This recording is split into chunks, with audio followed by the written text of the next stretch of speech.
श्री कृष्ण भगवान कहते हैं, धोखा खा लेना पार्थ, पर किसी का धोखा मन देना, क्योंकि धोखा खा लेते हो तो आपके किसी दिन विजयी होगा, पर धोखा देने वाले के विजयी नहीं होगा।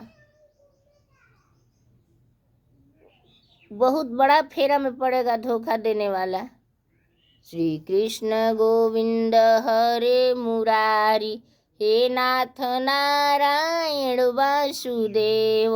श्री कृष्ण गोविंद हरे मुरारी, हे नाथ नारायण वासुदेव। श्री कृष्ण गोविंद हरे मुरारी, हे नाथ नारायण वासुदेव। हरि ओम हरि ओम हरि हरि ओम, हरि ओम हरि ओम हरि हरि ओम। हे नाथ नारायण वासुदेव, हे नाथ नारायण वासुदेव।